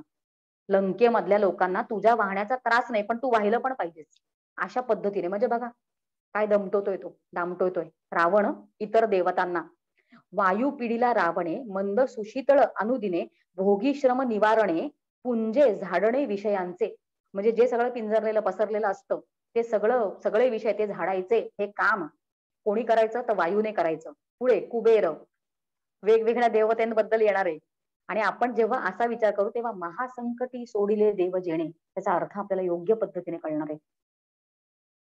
पुढच्या श्लोकामध्ये कुबेराला काय केलं, कुबेराला काय त्रास दिला या देवतांना, तर कुबेर संपन्न निजधने. ते असं म्हणतात की तो स्वतः संपन्नच आहे, त्याच्याकडे स्वतःचं विमान, पुष्कर विमान वगैरे पण सगळं आहे. तो धनाची देवताच आहे कुबेर. कुबेर संपन्न निजधने, त्यासी दंडोनिया रावणे. हा त्याचा भाऊ पण आहे, सावत्र भाऊ, पण त्याला दंड दिलाय रावणाने. तयासी दंडोनिया रावणे, कामग विमान नेणे तेणे. म्हणजे नेआण करायचं जे विमान आहे इच्छित स्थळी, हे काम त्यांनी करायचं. म्हणजे त्याच्या विमानाने त्याला घेऊन जायचं आणि आणायचं हे काम कुबेराचं, असं लिहिलंय तिकडे. कामग विमाने नेणे तेणे, राखिले प्राण बंधुत्वे.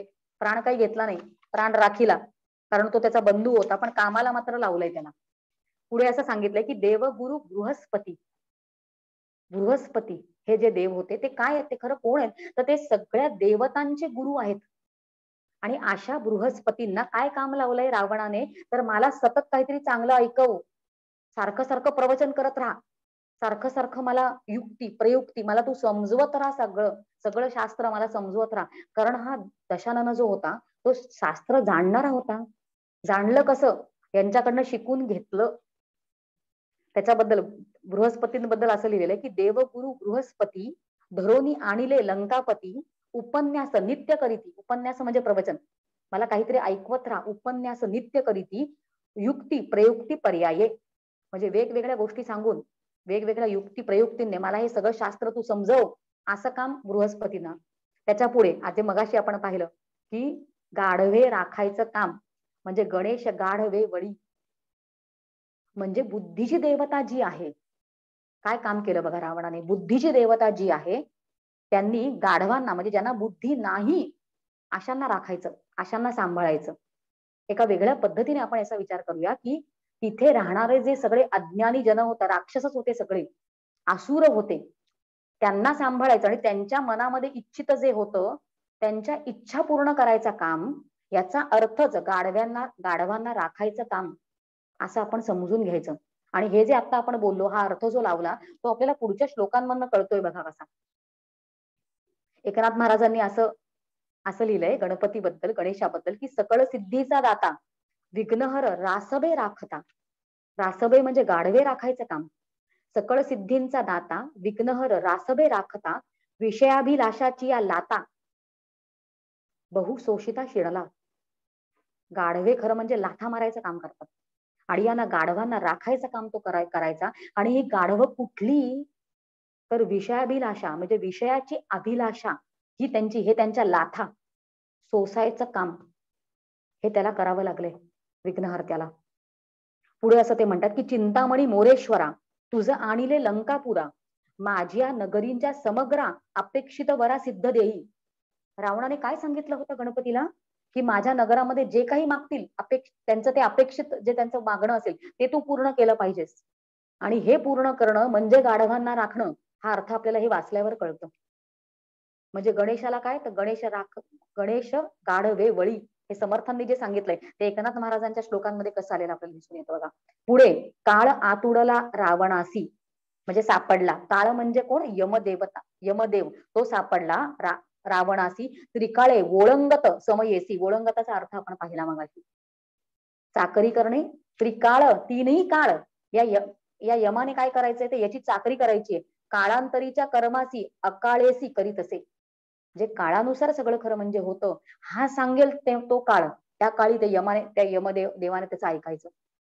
असं यमदेवाला त्रास दिला. रावणे बंदी अग्निपूर्ण, नाही पूर्ण घेते सगळं, पण अग्नीला काय काम करायला लावलं, वरुणाला काय काम करायला लावलं, कामदेवाला काय काम करायला लावलं, असे सगळे श्लोक आहेत. आणि असं आपण जेव्हा सगळं वाचतो तेव्हा आपल्याला कळतं की महासंकटी सोडिले देव जेणे, जे सांगायचं आहे की या संकटात रामाने केवढं मोठं काम केलं. कारण त्याच्या पुढचं चरण आहे की प्रतापे बळे आगळा पूर्ण गुणे, याचे गुण काय आहेत. की दुसरं चरण, प्रतापे बळे आगळा सर्व गुणे, हा कसा गुणवान आहे की तो देवतांना एवढे कोणाला नाही काय करता आलं ते काम. जोपर्यंत आपण हे त्रास काय झाले देवतांना हे जाणून घेत नाही तोपर्यंत त्याचा प्रताप कसा कळणार. आणि त्याचे प्रताप काय आपल्याला माहित आहेत का, माहित नाहीत का. म्हणजे कठोर कर्तव्यनिष्ठ असा तो होताच. दशरथाने सांगितलं निघ बाहेर, तर लगेच निघाला. कर्तव्यनिष्ठता तो सांभाळतोच आहे. त्याचे गुण किती बोलावे तो. आणि तो जेव्हा मातेला भेटला, कौसल्या मातेला भेटला, तेव्हा कौसल्या माता म्हणते की मला पण तू बरोबर घेऊन चल. तेव्हा तो आईला एका पत्नीचा धर्म काय आहे तो समजवणारा कसा गुणी आहे तो पुत्र. पुढे वशिष्ठांनी जेव्हा भरत त्यांना आणायला आला त्या पर्वतावर, तेव्हा वशिष्ठांनी स्वतः सांगितलं की तुला यायचं तर तू परत निघतो, जेव्हा तुला परत राज्य देतोय तर ते स्वीकार. म्हणजे इकडे जे गुरु होते त्यांना पण तो सांगतोय. म्हणजे कर्तव्यनिष्ठ कसं आहे हे आपल्याला त्याच्या गुणांवरनं दिसतच आहे. शिवाय त्याच्याकडे असामान्य नेतृत्व होतं हे पण आपल्याला ठिकठिकाणी दिसतंय. त्याचा प्रताप, आता विषय आला प्रताप, असे गुण त्याच्याकडे. म्हणजे दंडकारण्यामध्ये 14,000 राक्षसांना त्यांनी एकट्याने मारलेलं आपल्याला समोर दिसतंय. आणि परत तेव्हा तो तिकडे देव नाही आहे, त्याला ते जमतंय, त्याला ते येतंय. त्याने एकट्याने मनुष्य रूपात ते आपल्याला करून दाखवलेलं आहे आणि ते शक्य असतं. आपण सामर्थ्य संपूर्णपणे आपलं वापरतच नसतो. आणि असं जेव्हा ऐकतो तेव्हा आपल्याला कळतं की आपलं सामर्थ्य वाढवलं की हे सगळं शक्य आहे आपल्याला करणं. आणि त्याचे वेगवेगळ्या पद्धतीचे गुण आपल्याला दिसतातच आहेत. आणि अजून एक आपण समजून घेऊया, एक 5-10 मिनिटं मला पुढे दिसत आहेत घड्याळामध्ये, की रामायणाची सुरुवातच जी आहे, वाल्मिकी रामायणाबद्दल बोलते बरं का आता, भावार्थ रामायणाबद्दल नाही बोलत आहे. वाल्मिकी रामायणाची सुरुवातच जी झालेली आहे, ते नारद मुनी जेव्हा समोर आले वाल्मिकींच्या, त्यांचे गुरु आहेत ते, मंत्र दिलाय कारण वाल्मिकींना. वाल्याला मंत्र कोणी दिला, नाम कोणी दिलं, आणि नाम देणारे सद्गुरू असतात. म्हणून तिकडे जेव्हा नारद मुनी त्यांच्या समोर आले तेव्हा हे वाल्मिकी जे होते ते उदास बसले होते. आणि त्याचं कारण काय असं विचारलं गुरूंनी, म्हणजे नारद मुनीने. तेव्हा ते असं म्हणतात की मी एका प्रश्नाचं उत्तर शोधतो आहे आणि त्या प्रश्नाचं उत्तर मला मिळत नाही आहे, म्हणून मी असा आहे. आणि तो प्रश्न काय होता, त्या प्रश्नावरनं वाल्मिकी रामायणाची सुरुवात आहे बरं का. की ते असं म्हणतायत की को को तस्मिन सांप्रत लोके गुणवान कश्च वीर्यवान. मी असं शोधतोय की को तस्मिन, की कोण असं आहे जो सांप्रत, सांप्रत म्हणजे आत्ता, आत्ता प्रेझेंट वेळे ठिकाणी, सांप्रत लोके गुणवान कश्च वीर्यवान, कोण गुणवान आहे तो वीर्यवान पण आहे, धर्मज्ञश्च कृतज्ञश्च सत्य वाक्यो दृढव्रत. हे मोठे मोठे गुण झाले बरं का.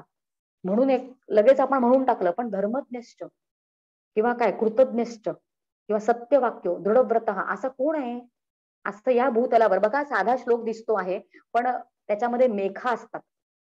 म्हणजे जे श्लोक असतात त्याच्यामध्ये आता हा जो प्रश्न विचारला वाल्मिकींनी नारद मुनींना, त्याच्यामध्ये 2 मेखा आहेत. त्याच्यामध्ये एक म्हणजे सांप्रत म्हणजे आत्ता या काळी, प्रेझेंट काळी असं. कारण जेव्हा आपण मोठे मोठे गुण अशा जेव्हा विचार करायला लागतो तेव्हा आधी होऊन गेलेले लोक, पूर्वी लोक असे होते असं म्हणतो. आणि दुसरी मेक अशी आहे की लोके, कारण मोठमोठ्या गोष्टींबद्दल जेव्हा बोललं जातं तेव्हा आपण देवतांविषयीच बोलतो.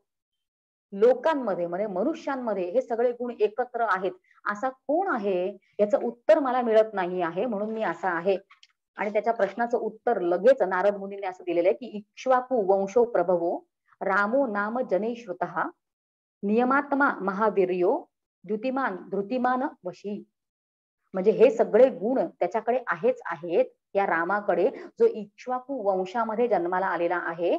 आणि त्याच्यामधले पुढचे बरेच श्लोक असे आहेत जे नारद मुनीने त्यांना सांगितले की तू जे म्हणतो आहेस ते गुण तर त्याच्याकडे आहेतच आहेत, पण त्याच्यापेक्षा इतर जास्त गुण पण आहेत, अशा अर्थाने उत्तर दिलेलं आहे.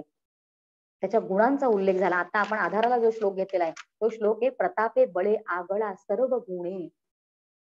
इतका गुणवान असा जर कोणी असेल तर तो राम आहे. हे आपण या सगळ्या रेफरन्सेस जे आधाराला आपण घेतलेले श्लोक आहेत किंवा आधाराला ग्रंथ घेतलेत, आपण आज वेगवेगळ्या ग्रंथांकडे गेलो त्याच्यावरनं आपल्याला कळतं की समर्थ जे बोलता आहेत त्याला प्रमाण आहे. किंवा तिसरं चरण जे आहे ते आहे जयाते स्मरे शैलजा शूलपाणी. म्हणजे पार्वती आणि शूलपाणी म्हणजे त्रिशूलधारी, हातात पाणी म्हणजे हातामध्ये कायम त्रिशूल धरणारे असे भगवान शंकर जे आहेत ते दोघं जण पण याचंच स्मरण करतात. आणि याच्यासाठी पण आपण प्रमाण बघूया, वेळ कमी दिसते आहे मला म्हणून जास्त त्याच्याबद्दल न बोलता आपण आता तुलसीदासांचं रामायण जे आहे त्याचा आधार घेऊया. पण तुलसीदासांच्या रामायणामध्ये तुलसीदास असं लिहित आहेत की ते संपूर्ण रामायण जे आहे ते कोणी कोणाला सांगितलं, वेगवेगळे वक्ते आणि वेगवेगळे श्रोते आहेत. त्याच्यामधलं एक प्रमुख वक्ते जे आहेत रामकथेचे ते आहेत स्वतः भगवान शंकर. आणि श्रोता कोण आहे तर माता माता पार्वती. म्हणजे शंकर सांगतायत रामकथा आणि ऐकते पार्वती माता, म्हणजे त्या निमित्ताने त्यांचं स्मरण होतंय की नाही. आणि त्याच्यामध्ये तुलसीदास असं लिहितायत की भगवान शंकर असं तिला म्हणतात की हे गिरिजे ऐक, गिरिजे सुनहू बिसद यह कथा. म्हणजे मी आता विशद करतो ही कथा. गिरिजा सुन बिसद यह कथा मैं सम काही मोरी मती जथा. माझ्या मतीला जशी कळली जी कथा ती मी तुला सांगितली किंवा सांगतोय. रामचरित शतकोटी अपारा. शतकोटीच काय, ती अपार आहे असं भगवान शंकर म्हणतात. रामचरित शतकोटी अपारा श्रुती शारदा न बरनई पारा. वर्णन शारदा आणि श्रुती पण त्याचं करू शकणार नाहीत. आणि अशा अर्थाने सगळी ती कथा भगवान शंकरांनी माता पार्वतीला सांगितली. आणि पुढे असं ते म्हणतायत की राम अनंत अनंत गुणांनी. कसा आहे तो राम तर त्याचे गुण अनंत आहेत. जन्म कर्म अनंत नामानी, वेगवेगळी नाव आहेत त्याला. जलसिकर महिरज गणी जाही, म्हणजे पाण्याचे थेंब किंवा रजाचे कण, पृथ्वीवर रज जे आहेत दगड ते एक वेळ मोजू शकू, पण रघुपती चरित न बरनी सिराही. शाहीने त्याचे गुण आपण लिहू शकणार नाही असं भगवान कोण कोण बोलतंय हे महत्वाचं आहे असं भगवान शंकर म्हणतात. आणि ती सगळी कथा ऐकून झाल्यानंतर माता पार्वती असं म्हणतीये की धन्य धन्य मे धन्य पुरारी. म्हणजे त्रिपुरारी मी हे सगळं ऐकून धन्य झाले. धन्य धन्य मे धन्य पुरारी सुनेऊ रामगुण भवभय हारी. माझं भवाचं भय जे होतं ते त्याचं गुण ऐकून हरण झालेलं आहे. पुढे असं माता म्हणते की हरिचरित्र मानस तुम गावा सुनई मे नाथ अमित सुख पावा. अमित जे सुख कधी संपू शकणार नाही असं सुख ते ऐकून मला मिळतं आहे. आणि असं हा पुढचा श्लोक जो आहे की जया ते स्मरे शैलजा शूल पाणी. अशा अर्थाने आपण हा दुसरा श्लोक पण पूर्ण करतोय. बघा, पहिल्या श्लोकामध्ये आपण दासाचे सगळे अर्थ पाहिले आणि त्या दासाचे अर्थ आपण का पाहिले? कारण समर्थाची या सेवक का वक्र पाहे, असं जेव्हा एखादा दास म्हणणार आहे तेव्हा तो कुठल्याही प्रसंगाने तयार होणारा दास नाहीये. त्याचं संपूर्ण आयुष्य त्या राम कार्यासाठी त्याने वाहिलेलं आहे. त्याच्यासाठी तो श्लोक आहे हे आपण समजून घेण्यासाठी तो विचार आपण तिथे केला. आणि हा पुढचा श्लोक जेव्हा आपण बघितला की महासंकटी सोडले देव जेणे, आपण आधार घेतला प्रतापे बळे आगळा सर्व गुणे. म्हणजे पहिल्यासाठी आपण भावार्थ रामायणाचा आधार घेतला. प्रतापे बळे आगळा सर्व गुणे हे पाहण्यासाठी आपण वाल्मिकी रामायणाचा आधार घेतला. आणि जया ते स्मरे शैलजा शूल पाणी साठी आपण तुलसीदासांचं जे रामायण आहे रामचरित मानस त्याचा आधार घेतला. आणि अशा अर्थाने आपण दोनही श्लोकांचं चिंतन पूर्ण केलेलं आहे. आता मात्र इकडे थांबते आणि पुढच्या वेळेला जो अगदी सुरुवातीला उल्लेख केला की वेगवेगळ्या पद्धतीने पुढचा जो श्लोक आहे की अहल्या शिळे राघवे मुक्त केली, ती आपल्याला वेगवेगळ्या पद्धतीने साधन शिकवणार आहे. तर ते ऐकण्यासाठी आणि अभ्यास करण्यासाठी आपण सगळ्यांनी पुढच्या वेळेला भेटूया. आता मात्र इकडेच थांबते. इति शम. जय जय रघुवीर समर्थ.